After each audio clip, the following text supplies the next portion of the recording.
Baku weekend this year's F1 season has come and gone, so let's speak about it. As ever, like and subscribe if you go on to enjoy the video, and let me get your thoughts of the 2025 Azerbaijan Grand Prix down in the comments below. Before we actually start speaking about the racing action, welcome back the spirit of the late Imola cat Formulino. He has returned in Baku. Yeah, Baku gained a paddock cat this weekend. This little fella, who really does look like the Imola cat. There were a lot of suggestions flown around for her name: Katu, Kitty Raikkonen, Ferrari, Sneaker, which I personally quite liked. I saw someone say it should be called Formulino in honor of the Imola cat who passed away 2 years ago, but it seems like it got named Matcha, which is a nice name. And also I'm calling Matcha a her, going off of some social media post I saw calling it a her, so I'm assuming it's a female cat. Matcha apparently got removed for the paddock a couple of times on Thursday, but got back in each time, hence why I like the name Sneaker, because you know, it snuck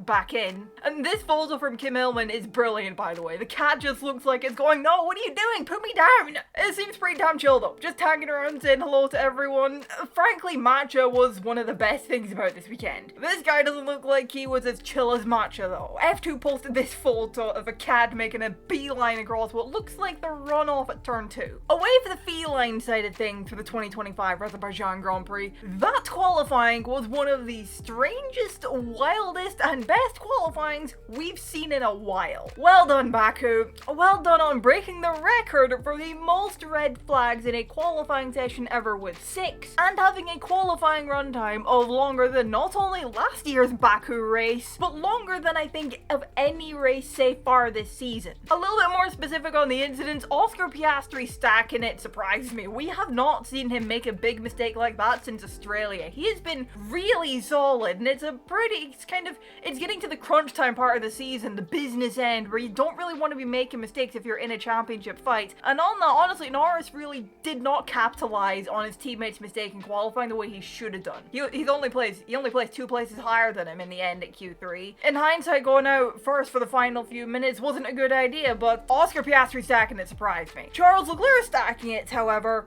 really did not surprise me. His form in Baku is insane, and that goes all the way back to F2. But quite frankly, that man was playing a game of chicken with the circuit all afternoon. Hell, he was lucky to not come to an end in Q2 with why he whacked the barrier there. And while him playing chicken with the circuit in Baku is normal, honestly, if you ask me, that's kind of part of how he's so good there. His win it or min it playing it chicken with the barriers approach did not work this time. You could see it coming with how ragged and scruffy him in that car seemed to be as well. One final thing on the incidents, Alpine, my expectations for you lot are low, but holy fuck. One car goes exploring down an escape road, and at the same time, at the same corner, the other car stacks it into the barriers. Honestly, just how, Alpine? Just how?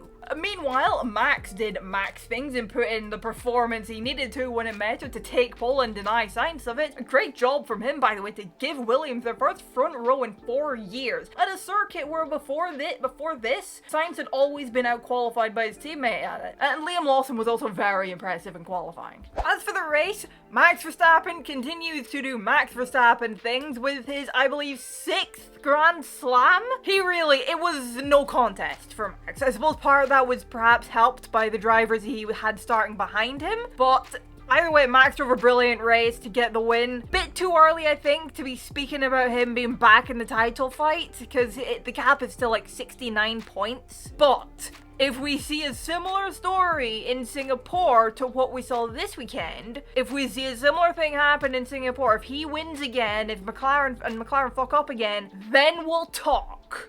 And that Red Bull clearly was just all around really good, not just in Max's hands, because Yuki Tsunoda, this is the best Yuki Tsunoda we've seen all season. He was so solid in this race. He was good in qualifying as well. He was able to get something decent from the car. So Red Bull clearly are getting back on track, at least at this kind of track, which is better than can be said for McLaren, because Oscar Piastri had such a weird weekend, didn't he? The qualifying we've already covered, and then he jumps the start by misjudging it or something, and then he crashes on the opening lap. Very odd weekend from Oscar. We'd never see this many mistakes from him, but he's been bottling quite a bit this weekend, and in the end, he got lucky that Lando Norris did not capitalize in the race the way he should have, similar to qualifying. He didn't capitalize on Oscar's mistakes in qualifying the way he could have and should have, and he didn't capitalize on the opportunity he was given in the race to really close up. He only finished in 7th place. So instead of closing up massively, he only closed up by 6 points or something. Oscar got lucky. Oscar got very lucky, but McLaren just... It was a weirdly scruffy and bad weekend for them, which is very odd to see this season. It makes a nice change, I'm not gonna lie, but it's very, very odd to see. Another team that were a little bit shit this weekend were Ferrari. They were nowhere. I hardly noticed Lewis Hamilton at all, I'm gonna be honest. And then Leclerc,